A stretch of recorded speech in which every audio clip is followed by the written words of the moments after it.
Bayangkan neraka. Ya Rasul, ada orang diiris, kasih cuka, udah cuka digusur pakai kuda di atas batu, kayaknya mantep gitu. Nggak bisa. Ya, seperti apapun kita membayangkan surga, nggak bisa. Membayangkan neraka juga nggak bisa. Ya, nggak kebayang ya. Tapi Allah ada firman-Nya. Kata Allah, hampir-hampir saja nikmat dzikir itu menyamai surganya akhirat. Hampir. Kenapa kata hampir? Karena masih ada jasad.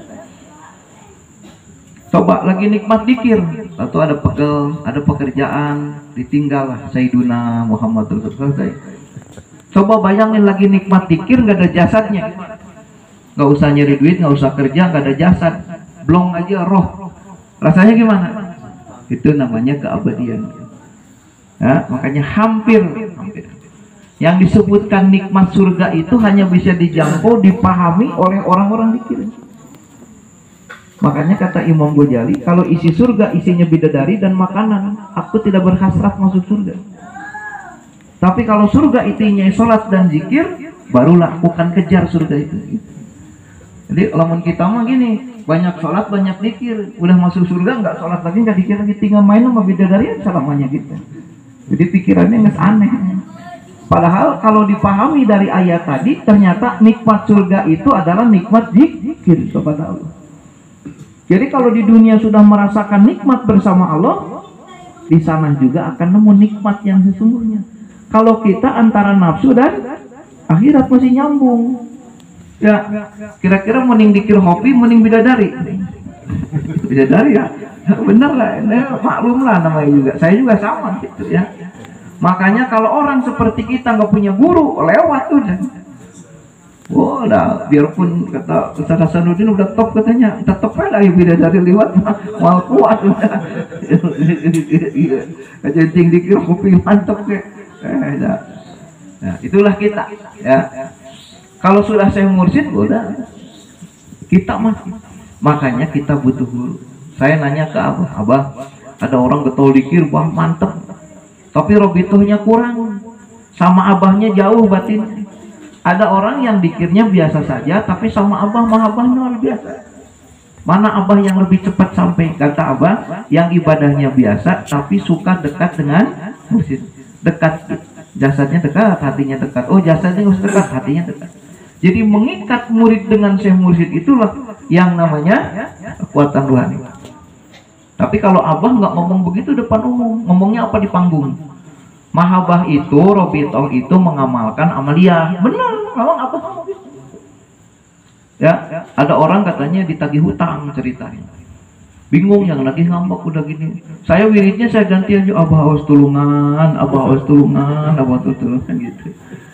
Ada yang satu, ya, yang satu lagi dia pengen kebeli rumah, tapi duitnya kurang. Tapi rumahnya pingin gini aja, abah awas tulungan, abah awas tulungan, abah gitu. Saya nggak dikir gitu aja katanya. Itu ngomong ke saya orangnya langsung. Ya, ternyata terkabul Kiai katanya gitu. Yang diceritakan di abah di panggung, ya orangnya itu yang nanya ke saya. Kiai apa saya salah? Enggak. Tapi abah ngomong, ulah gitu, amaliyah, dikir kata abah. Yang mau pegang sama kamu yang mana? Yang tadi seperti orang bodoh? Apa yang seperti nyata? Ini mainannya udah mainan keyakinan ini, otak nggak dipakai dah. Maka abah bilang itu, sampainya murid itu tidak kepada Allah, tapi kepada gurunya. Bagaimana orang yang berikhtiar dengan ibadah kepada Allah melupakan gurunya? Dengan orang yang ibadah menjerit kepada gurunya. Kata abah, yang sahal. Makanya ada orang cerita yang aneh, Allah saya gini cerita. Kata abah, begitu mulut abah, sampai buang muka. Itu harus isyarat. Kata ibarat gini, anak kecil ngabul, gini. Ya, orang baru belajar lari, ngomong sama pemain nasional yang juara lari, gimana ngomongnya? Lu, baru kemarin sore gitu, maksudnya gitu. Cek abah nih, areka mana, jangan cek mari betul. Akeh itu lagi tawajuh. Kata Abah, reka mana itu seperti dicambuk, seperti dengar petir di siang hari. Kaget akeh itu. Kata Abah begitu akeh lagi tawajuh lupa. Begitu lupa kata Banang, arek mana gitu itu. Jadi pinggir saya mursyid ketahuan kita lupa itu. Kata akeh jang, akeh kayak dipecut hati ini, kayak denger petir di siang hari. Jadi sebutan reka mana langsung tok di situ ya. Kemana gitu ya. Jadi Abah Aos menyampaikan kita itu hanya sampai kepada guru kita. Jadi makanya kita biarpun sehebat apapun dikirnya tidak boleh jauh dengan guru kita, harus menyatu. Robitoh secara umum Abah menerangkan adalah mengamalkan amalia mursyid. Kata Abah. Tapi kalau ngomong berdua sama saya lain. Nah, robitoh pertama apa? Kata Abah robitoh tak amalkan amalia, sudah itu robitoh. Akhirnya orang-orang yang biasa berobitoh jadi berubah karena Abah ngomong di panggung itu waktu manakiban. Mengamalkan dikir, wataman itu robitoh. Tapi kalau ngomong ke saya, Abah ajarkan saya robitoh. Ingat udah cukup nggak mau Abah. Saya bukan hanya sekedar itu. Saya ingin robitoh yang sebenar-benarnya robitoh. Ingat udah nyampe di mana ingat nyampe. Ingat nyampe. Ada yang ingat katanya ingat, ada yang ingat pakai foto, ingat nyampe. Nggak mau. Saya kan ogo ya. Dulu kan dekat banget sama Abah itu ogo. Abah tengok-tengok ada orang nggak? Ini saya bocorkan nih. Kata Abah, robitoh yang sesungguhnya sampai kamu tidak merasakan diri kamu yang ada Abah tadi. Itu robitoh itu karomah itu. Jadi kalau ingin menciptakan karomah, akunya tiada yang ada Abah. Sampai kata peribahasa gini, kita selengen Abah, selengen Abah. Paham nggak? Tangan kita kan begini, ya gini lah tangan kita. Yang suka biasa nyangkul ya mungkin kasar tadi. Tapi kok, ya Allah, jubahnya seperti jubah. Makanya kenapa ada murid yang suka niru-niru Abah, cara duduknya, cara jubah. Itu untuk robitoh sebenarnya. Gitu nuhun Abah. Akhirnya saya mau manakiban, Abah senyum aja. Oke Abah hadir saya mau pergi apa Abah hadir ini apa sudah begitu beres saya sholat isya. Saya merasakan jadi kok punya kuping. Hari itu bacaan saya persis suara Abah. Semenjak itu saya nggak bisa lagi sampai sekarang. Persis Abah bilang begitu. Jadi saya merasakan ini saya apa kok suaranya Abah. Tapi saya sadar diri saya. Tapi saya ada kesadaran kedua bahwa ini kok seperti jasad saya seperti apa. Jadi Abah mengajarkan itu ya waktu karena saya Abdul Qadir aku tiada, yang ada adalah Rasulullah SAW. Itu robitoh tertinggi. Jadi kalau Abah bilang robitoh itu amalia, ya benar untuk tahapan siapa dulu. Tapi kita sebenarnya kalau sebenarnya ingin tahu secara aslinya hakikat, biasakan kita mengingat guru kita. Itu tidak salah. Itu yang top. Tapi masa Abah ngomong di atas panggung dimasukin ke YouTube. Kalau lu pengen sampai ke Allah, kamu harus merasakan aku ingat aku nih, aku ya hadir dalam diri kamu. Atau masanya begitu harus paham. Abah tuh kalau mau ngomong yang luar biasa, tengok dulu. Saya pernah waktu itu Abah ngomong ke saya tentang dikir. Ada Ustadz Yanto. Abah langsung bilang, Ustadz gitu. Mana banjir? Abah cerita banjir. Kata Abah, udah ceritanya? Udah Abah. Jung gitu tenang, nyen baso, disuruh beli baso. Kalau ada gangguan, cerita lagi mas saya. Begitu duduk ada tamu lagi, nanya ini apa? Baso, bikin baso tadi itu gitu. Jadi keganggu. Ini Abah tuh kalau ngomong sama saya bisik-bisik. Bukan ngaku ya, terserah itu mau percaya mau tidak terserah. Jadi saya mau memahami biarpun Abah ngomong berapa kali yang namanya robitoh itu amalia, itu benar memang ucapan Abah. Tapi yang aslinya itu adalah mengingat emosi itu. Ya, saya telah ucapan Abah itu. Jadi jangan sampai kita terkecoh, udah dikir, udah khotaman, itu namanya robitoh. Bukan. Aslinya robitoh itu amalia itulah untuk nyambung dengan beliau, tidak ke Allah. Ini ucapan, kalau tidak yakin ya lupain aja ya, jangan didengar. Oh masa mendewakan guru? Bukan mendewakan guru. Coba lihat kitab Sulul Asrar. Kata si Abdul Qadir, aku ketemu Tuhanku dalam wujud anak muda yang gagah. Coba beli kitab Sulul Asrar ada. Apa artinya? Yang gagah itu ya Rasulullah Sekarang ya saya mursyid. Coba saya mursyid itu gini, kalau ada anak laki-laki 4, yang paling ganteng 1, pasti yang jadi mursyid. Jadi kalau kata ibarat anak Abah Awas tuh Acecep, Kang Suhud, sama Ijal, yang paling ganteng mana? Kang Suhud, pasti yang jadi Kang Suhud. Misalkan itu bukan nunjuk, bukan gitu. Ganteng mana yang paling pasti? Itu begitu. Kalau ada teman-teman berkumpul 10 orang yang paling ganteng siapa? Itu pasti jadi itu. Jasadnya aja paling ganteng, paling keren. Apalagi ruhaninya. Nah, kenapa Allah menciptakan seorang mursyid itu yang keren banget? Ya, kata Allah, apabila aku akan datang kepada hambaku, maka engkau akan melihat perwujudanku dalam wujud wali-wali Allah. Yang mana? Yang gagah dan sempurna imannya. Gitu. Jadi kalau Allah itu menurunkan rahmat kepada kita, bentuk rahmat Allah itulah wujud saya mursyid itu. Tidak akan wujud Pak Wahid. Saya lagi dikit ingat Pak Wahid, itu mau lagi minta bantuan. Saya lagi sakit perut ya, minta doa sama siapa? Nah, ingatnya ke saya. Aduh, kalau ada kiai saya minta diobatin gitu. Jadi saya ingat Pak Wahid. Pak Wahid kenapa? Alhamdulillah kiai paham aja. Lagi sakit perut. Nah itu ya. Perasaan ingat Mang Ayung. Oh, Mang Ayung lagi pikiran banyak. Ya. Nah, kalau ingat dari saya mursyid, bukan kita ke ikhwan, bukan ruh kita melihat ikhwan atau ikhwan datang kepada kita, tapi saya mursyid itu dihadirkan sebagai bentuk rahmat Allah. Paham ya? Itulah penting. Ya, makanya orang yang tidak berkhidmat kepada wujudnya, jasadnya saya mursyid, maka kamu tidak akan ketemu ruhani. Jadi ruhani Abah Awas dengan Abah Awas itu tidak saling mengenal. Tidak, saling mengenalnya itu di waktu ruhani itu menyatu dengan jasadnya. Jadi ada ruhani yang terpisah. Itu. Paham nggak? Abah Awas itu punya ruh nggak? Punya. Nah, ruh Abah Awas itu pilihan Allah. Ruh itu ada berapa tahapannya? Tahapan tertinggi, ruh yang bisa bersama Allah. Ruh yang tertinggi. Nah, kalau kita mungkin sehebat apapun tidak akan sampai ke situ. Abah Awas nyampe karena pilihan. Nah, ruh ini menyatu. Kalau sampai ke jasad baru Abah tahu, oh saya ke sana.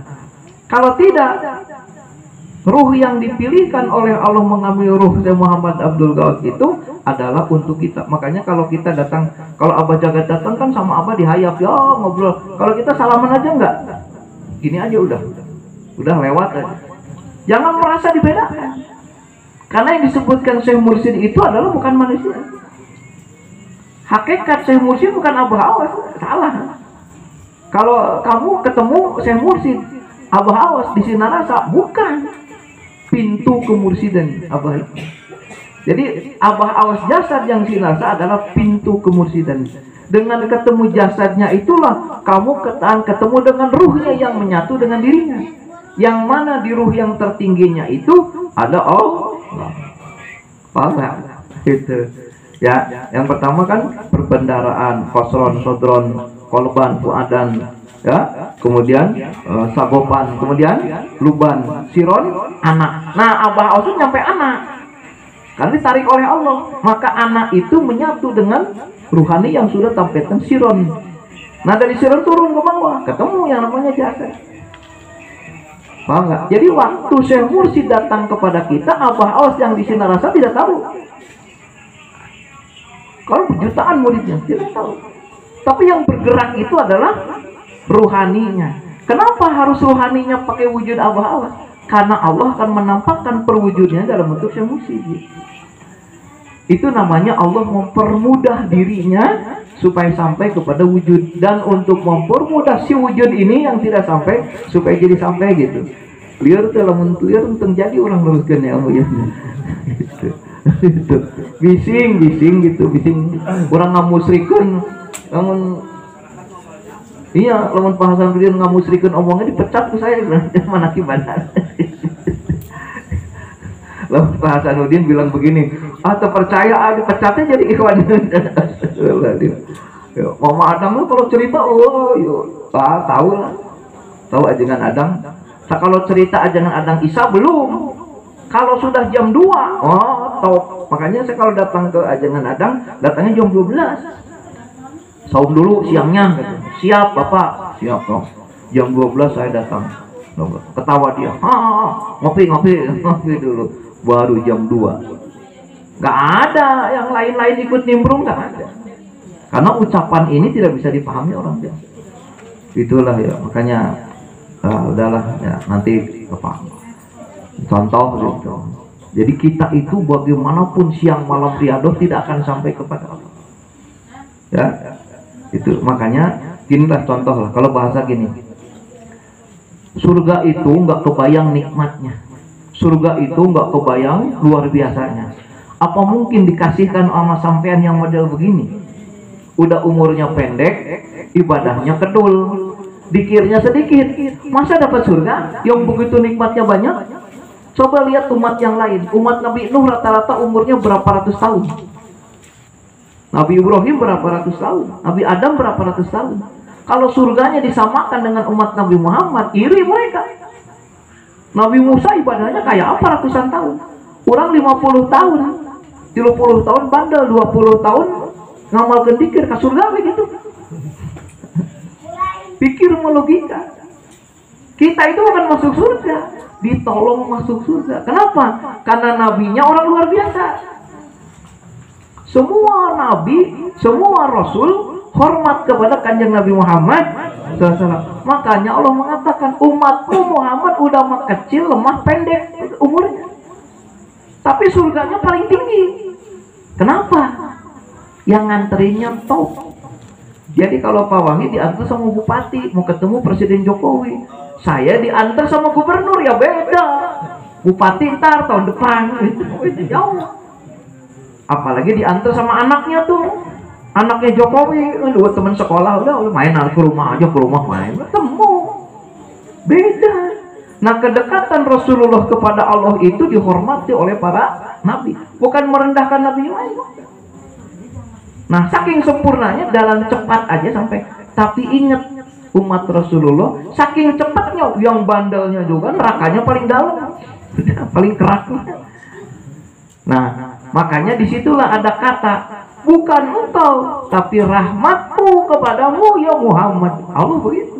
Karena rahmat Allah kepada Muhammad gede itulah kita jadi mudah masuk surga. Di situ sudah diajarkan kita itu tidak ke Allah, ke Rasulullah.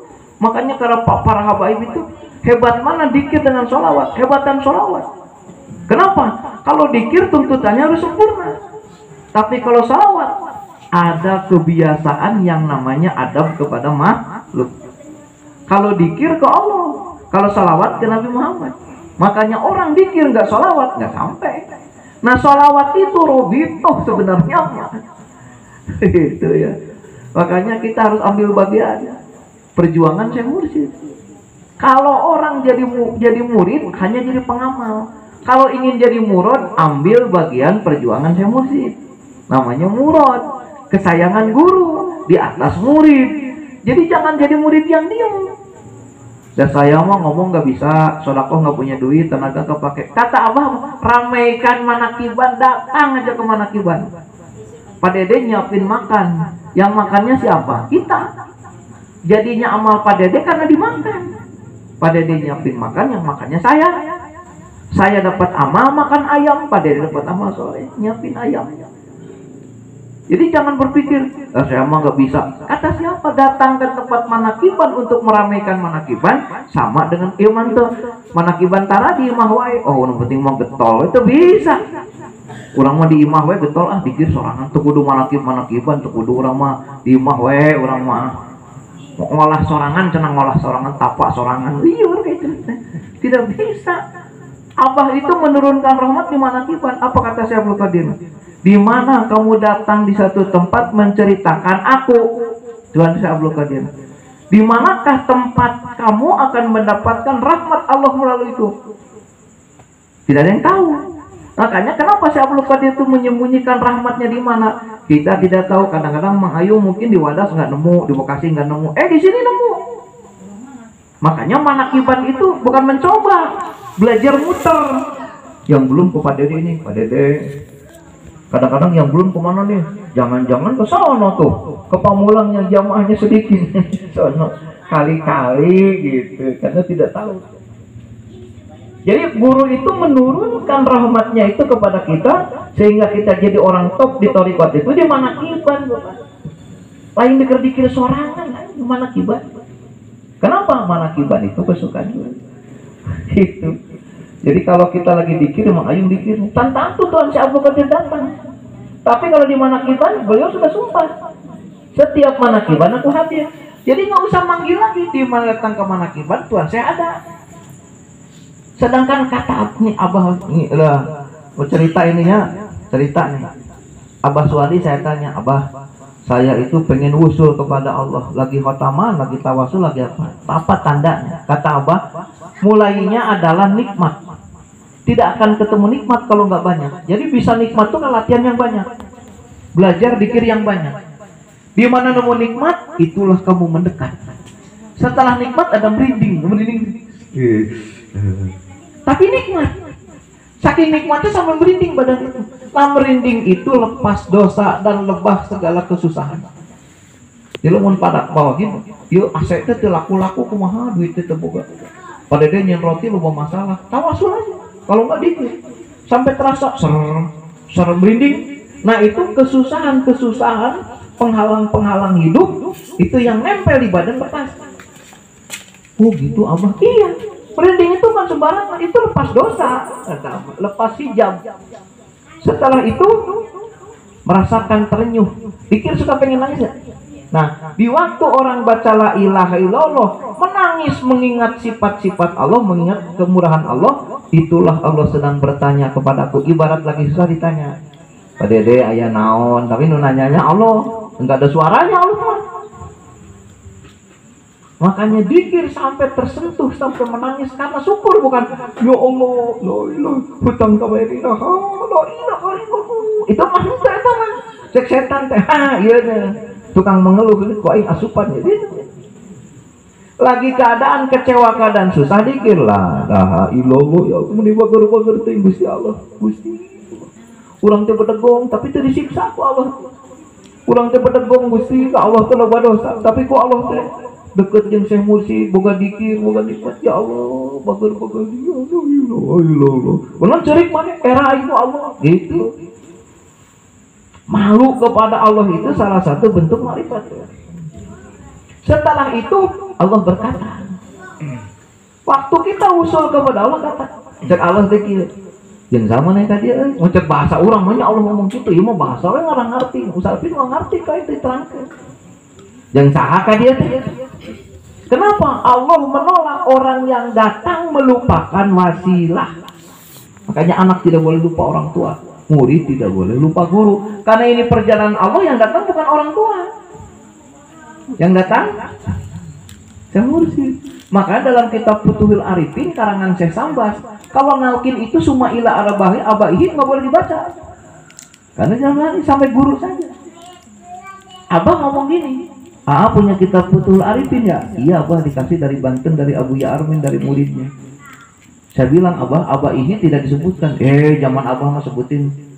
Kenapa? Bukan yang mengusulkan, tapi kita bisa ada ridho orang tua. Jadi talqin itu kadang dimasukkan summa ila arwahi abaina matina waktu tawasulnya itu. Kalau saya sambat nggak boleh. Sampai summa silsilah udah. Baru nalkin dikir hoki gitu. Ya udahlah itu mah urusan apa yang mau roba-roba ya urusan Syekh Mursyid jangan ikut campur biarpun kitabnya begitu sudah akhirnya datanglah Syekh Mursyid nah Syekh Mursyid itulah perwujudan setelah ketemu Syekh Mursyid kelihatanlah Mursyid itu mukanya berbinar dan senyum setelah itu tutup dikir biasa lagi selesai setelah itu jangan pernah lagi ngomong yang namanya keluhan atau pesimis karena kita akan sukses, pasti sukses. Nah, perjalanan seperti ini udah diolah masa itu bertahun-tahun. Di zaman saya dibina oleh guru saya. Jadi kalau dalam keadaan kecewa hidup, dalam keadaan terpuruk itu, gunakan cara ini sampai nemu itu. Abah menepikati lorewa dikir deh. Ya mantap, masalah loba dikira sedih. Kata Abah gini, Allahumma sholli ala nabiyil hatimi Muhammad wa ala alihi wa salim taslima Eta mah cek abah, eta mah salawat keur loba duit. 3 kali loba duit. Kalau orang lagi kurang duit, lagi susah, berarti Allahumma sholli Nabi Hasyim Muhammadin. Minimal 1860 salapan kata apa. Itu dikir nanya atuh hayang duit mana teu boga duit dikirnya Allahumma eta mah jang abah jaga kalau boga duit. Anu duit lagi serina teh sabaraha macam kitu. Maneh mah loba kahayang kedul gitu. Abah gitu dah ngomong gitu dan sok era cicing gitu. Nya eta mah cek ai abah mah kunaon tara riadoh shalawat sakitu. Abah mah untuk butuh duit, abah mah embung duit ngan ikhwan mare duit bae cek abah teh gitu. Jadi abah mah Allahumma cukup sekali oge da geus loba nu duit. Maneh coba bahasanya gitu. Banyak abah ngomong gitunya untuk abah ieu mah urang gitu. Kau nyindir eta teh gitu. Abah nih contoh nih, kita lagi kecewa hidup. Pernah nggak kecewa hidup? Nah, mudah-mudahan jarang lah sekali 2 kali ya. Pingin sesuatu, cari yang tadi itu. 1 nikmat, tidak akan nemu nikmat kalau nggak banyak. 1 nikmat. Kedua, merinding itu lepas dosa. Ketiga, merasakan sifat-sifat Allah dengan ternyuh. Karena orang yang wagi dikir itu ternyuh mengingat sifat Allah, Allah sedang nanya ke kita. Jadi kalau belum sampai ke situ, Allah belum nanya. Abang lagi susah, antepin nama saya, nggak punya duit, nggak punya ongkos, nggak ditanya, mau nanya malu, mau nanya belum layak, nanya sama saya nggak ditanya, kira-kira dapat duit nggak? Kalau gitu mah, cicing wae kalian juga nggak laparannya, yang dahar tuh, alhamdulillah ditanya, mau. Pengen nggak ditanya Allah? Kata Allah, cirinya aku nanya kepada kamu waktu dikir ingat sifat Allah yang maha agung maha mulia sampai meneteskan air mata. Lah manusia ngomong Gusti bager tinggusin. Gimana ada nggak orang lagi ngeluh lagi susah ngomongin Allah teh bager henteu. Ari Allah teh boga ceuri henteu begitu. Suka gitu nggak pada daya orang ya? Ya Allah, apa engkau tidak melihat aku cenah gitu? Orang lagi susah, boga duit ditagih hutang kan pusing. Ya Allah, saya kurang apa, tahajud tiap malam, dikir tiap malam. Itu Allah tuh melihat apa enggak sih? Jadi galakan kita kadang-kadang. Makanya Allah berfirman, aku Tuhanmu yang menciptakan kamu dan aku lebih tahu daripada kamu. Tapi kebanyakan daripada hambaku matur aku Tuhanmu, maka celaka. Muhammad, dengarkan olehmu Muhammad Quran. Seandainya engkau mengikuti keinginan umatmu, maka hancurlah engkau. Tapi bawalah umatmu untuk bersabar denganmu, karena kamu adalah sebenar-benarnya manusia di kolong langit itu Nabi Muhammad. Jadi kalau abah diatur sama kita, repot. Harusnya kita diatur sama abah. Itu.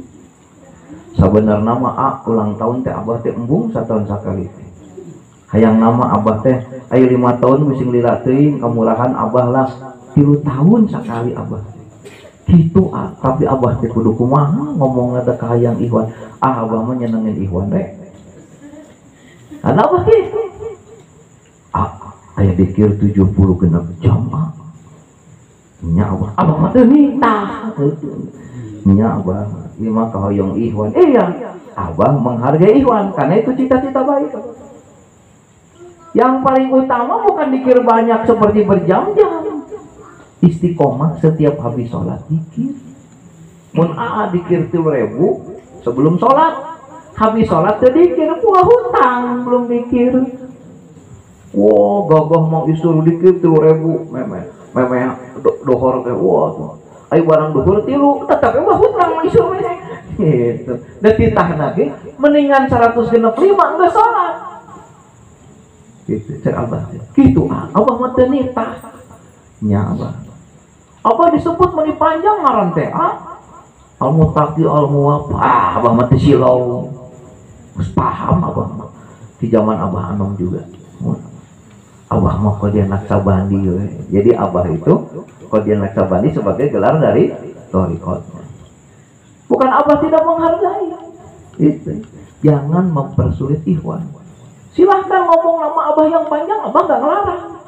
Tapi jangan musuh orang. Jadi begitu orang nyebut Syekh Muhammad Abdul Ghazali Maslul itu Ya, mana mau pendek ke Abah tuh hikmat. Bukan belum hikmat itu bukan nyebut nama.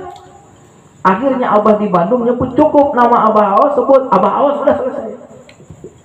Sekarang ramai lagi, makanya sekarang nyebut nama Abah Awas dilarang. Sekarang nyebutnya sesuai yang ada di buku Qudul Juman. Jadi kalau menyebut sekarang Syekh Muhammad Abdul Ghaus Syaiful Maslul, silahkan menambah terserah. Tapi jangan memberatkan gitu. Jadi abang tadi Abah Awas sekarang dilarang gitu ya. Ya nggak apa-apa, nggak tahu mah ada. Tidak boleh orang nyalahin itu di forum umum, tidak boleh. Misalkan abang salah, Ustaz Api tahu, maaf tadi salah, nggak boleh. Ntar aja udah di luar tuh, di luar udah bisik-bisik di tempat wudhu, punten ayo maklumat kayak nyebat Abah Awas, nyebut Syekh Muhammad Abdul. Temen instruksi saya pernah di Bandung lagi, instruksi Kiai ada apa? Nanti dari panggung turun ya, ngomong dengan saya, Ustaz galak amat. Saya bilang ada apa? Jangan suka ngomong demi Allah. Ya, Imam Syafi'i aja nggak berani, antum siapa berani-berani? Ya udah, insya Allah saya ngomong lagi. Yo, ini pesan dari saya, ingetin iya. Abah naik panggung, kata Abah, AA boleh ngomong demi Allah, asal dasar saking cintanya untuk meyakinkan ikhwan.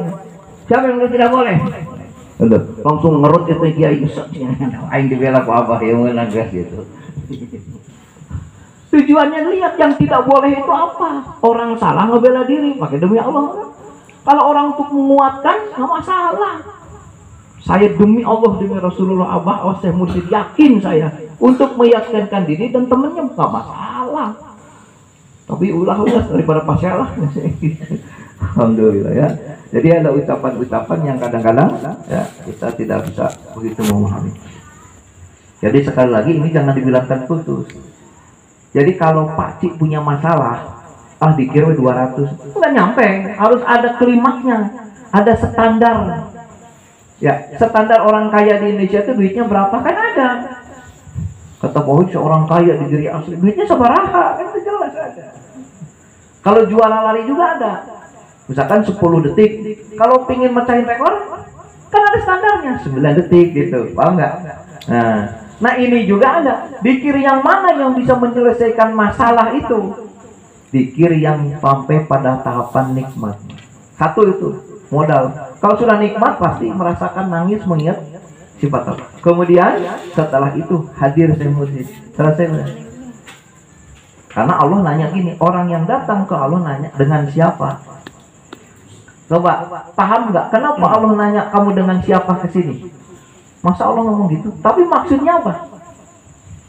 Tidak akan sampai murid kepada Allah 1000 kali ngomong di muka bumi pakai nama Allah.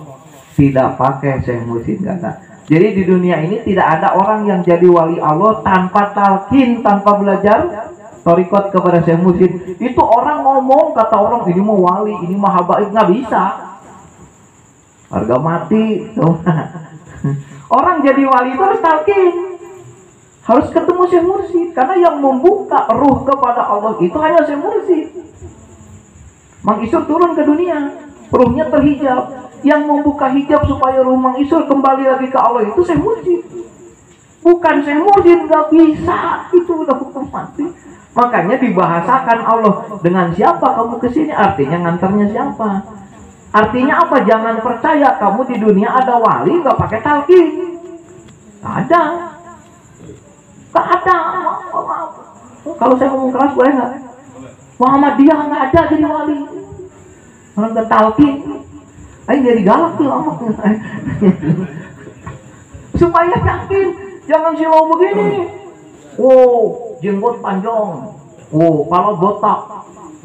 Bacanya luar biasa nggak kalau orang-orang itu yang kalau sholat, Bismillahirrahmanirrahim, nangis, jangan silau.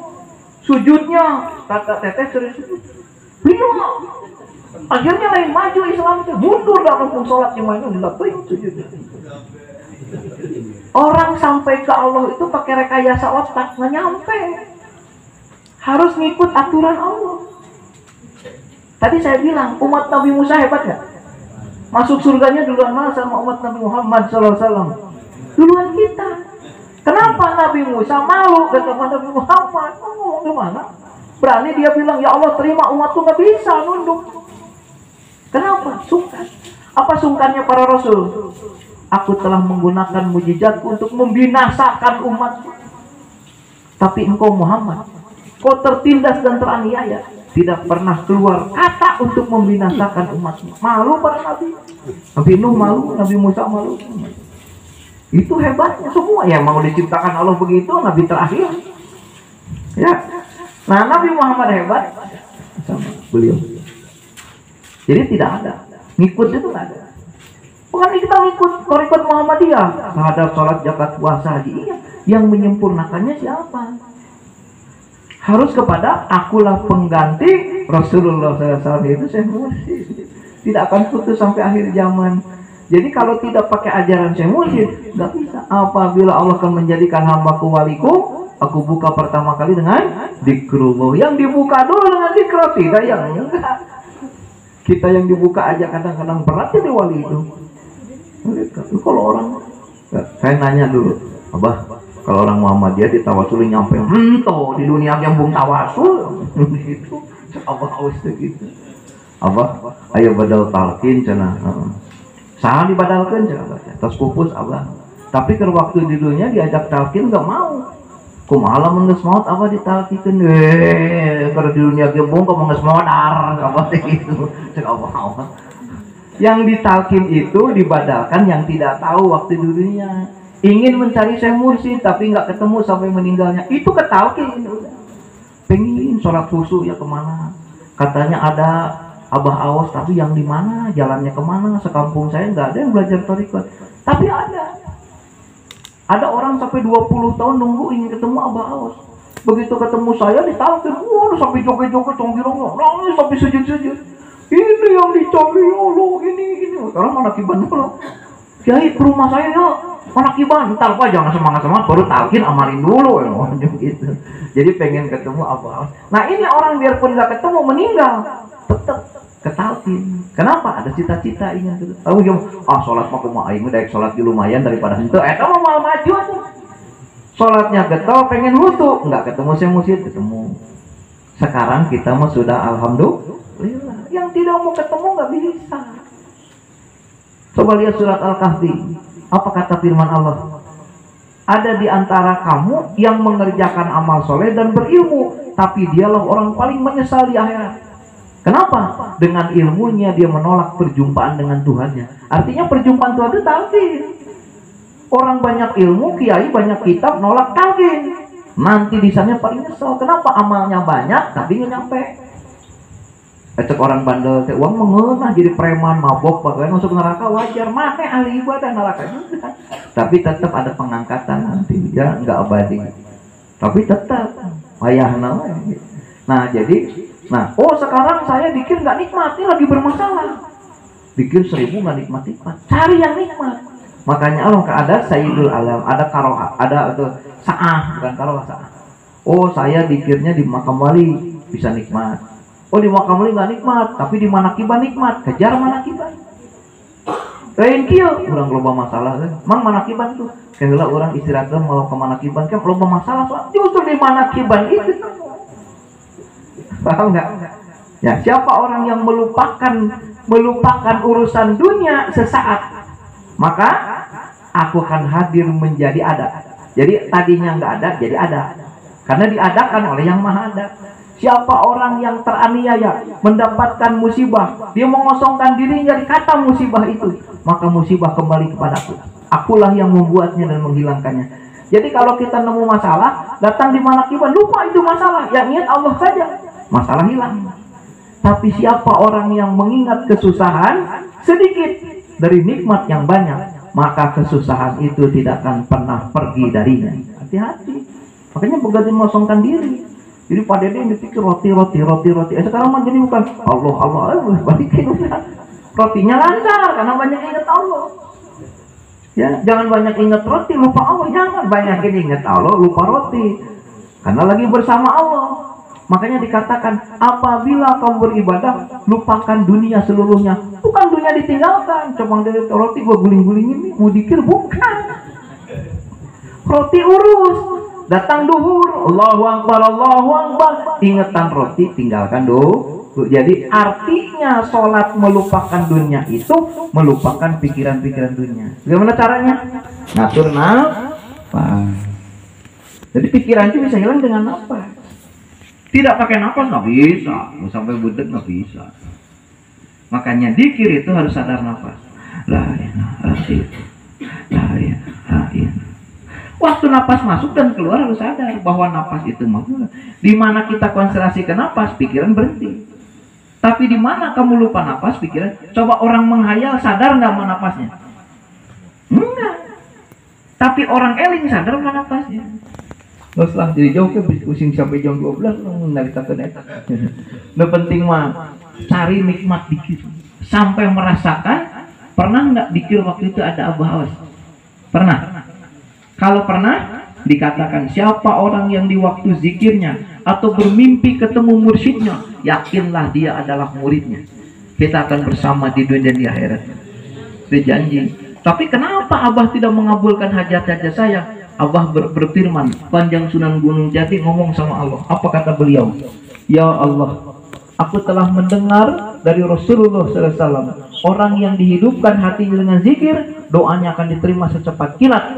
Jangankan doa yang baik, yang buruk pun dikabulkan. Maka para mursyid berkata, Ya Allah, biarlah aku yang berdoa untuknya, biarlah aku yang mengaturnya. Sungguh muridku itu masih ada nafsu dalam hatinya. Apabila kau kabulkan ya Allah, bukan ngatur Allah, ini supaya kita sabar, supaya paham. Bukan begitu perkataannya, supaya mengerti. Kalau orang seperti kita diperkenankan doanya yang salah dan benar, ujungnya apa? Duit, himah, mobil, kawin deui, geus marada. Makanya yang doa saya mursyid saja. Begitu. Sok kira-kira Mang Islam habis talqin. Sok menta naonnya sakalo teh. Kira-kira di menta naon? Hayang dunia, hayang ahli ibadah,